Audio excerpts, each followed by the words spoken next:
शेतकरी मित्रांनो, रामराम. सांडोलचा शेतकरी या आपल्या यूट्यूब चॅनलमध्ये मी नामदेव मुंडे तुम्हा सर्वांचे स्वागत करतो. तर शेतकरी मित्रांनो, आज आपण या व्हिडिओमध्ये सोयाबीन पेरत असताना सोयाबीन बरोबर आपल्याला कोणते खत पेरायचे आहेत तर हे सविस्तर माहिती आपण अगदी कमी वेळामध्ये या व्हिडिओमध्ये पाहणार आहोत. तर सोयाबीन खत व्यवस्थापनामध्ये आपल्याला महत्त्वाची अशी टॉपचे 2 खताची नावे मी तुम्हाला सांगणार आहे. व्हिडिओ शेवटपर्यंत बघा. अर्धवट व्हिडिओ बघून तुम्हाला कोणतीही माहिती मिळणार नाही. तर शेतकरी मित्रांनो, अजूनही काही शेतकरी सोयाबीन पेरत असताना DAP या खताचा वापर करीत आहेत. तर मी तुम्हाला आवर्जून सांगतो की DAP हे खत तुम्ही सोयाबीन बरोबर पेरायच्या नादाला लागूच नका किंवा पेरूच नका खत. कारण DAP ह्याच्यामध्ये आपल्याला 18% नत्र, 46% स्फुरद आणि 0% पालाश आहे. तर ह्याच्यामध्ये पालाश नाही, म्हणून तुम्ही DAP हे खत सोयाबीन बरोबर पेरू नका. हां, सोयाबीनला स्फुरद हे जास्त प्रमाणामध्ये लागते हे मला मान्य आहे, कारण सोयाबीनचा फुटवा व्हायला पाहिजे, बरोबर आहे. पण पोटॅशसुद्धा लागते आणि दाना टपोरा मोठा मोठा होण्यासाठी पोटॅशची सुद्धा आवश्यकता असते. म्हणून पोटॅश घटक असलेला आणि त्याच्यासोबत सोयाबीनला सल्फर हे सुद्धा लागते. म्हणून पोटॅश आणि सल्फर हे महत्त्वाचे घटक आहे. नुसतं DAP हे खत देऊन, नत्र आणि स्फुरद देऊन भागणार नाही. तर शेतकरी मित्रांनो, असा कोणता खत आहे ज्याच्यामध्ये NPK बी आहेत आणि आपल्याला सल्फर सुद्धा द्यायचा.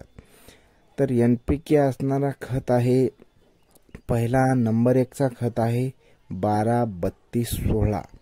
तर ह्याच्यामध्ये 12% नत्र, 32% स्फुरद आणि 16% पालाश आहे. तर ह्याच्यामुळं जबरदस्त खत आहे. सोयाबीन पिकासाठी नंबर 1 खत आहे आणि ह्याचं प्रमाण आहे एकरी 50 किलोची 1 बॅग हे आपण देणं गरजेचं आहे. आणि त्याच्यासोबत तुम्ही 10 किलो सल्फर हे सुद्धा देणं गरजेचं आहे, कारण सोयाबीन पिकाला सल्फरची अत्यंत आवश्यकता असते. तर अशा पद्धतीनं तुम्ही हे पहिलं खत आणि एक 10 किलोची बॅग द्या. जर तुम्हाला हे खत आवडत नसलं तर तुम्ही दुसरं खत देऊ शकता.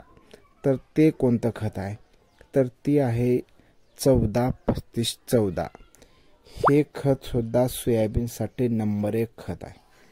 ह्याच्यामध्ये 14% नत्र, 35% स्फुरद आणि 14% पालाश आहे. तर ह्याच्यामुळं हे सुद्धा खत सोयाबीनसाठी नंबर 1 खत आहे. तर ह्याचं प्रमाणसुद्धा एकरी 50 किलोची 1 बॅग द्यायचं आहे आणि ह्याच्यासोबत आपल्याला 10 किलोची 1 सल्फरची बॅग द्यायचं आहे.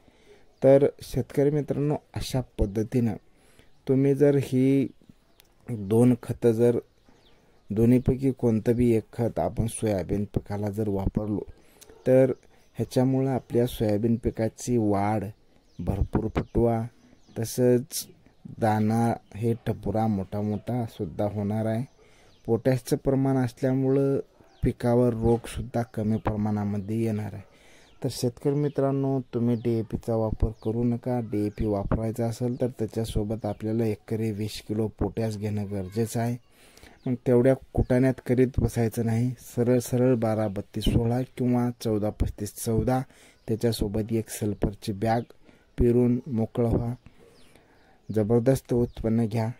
तर व्हिडिओ आवडला असेल तर व्हिडिओला लाईक करा. धन्यवाद.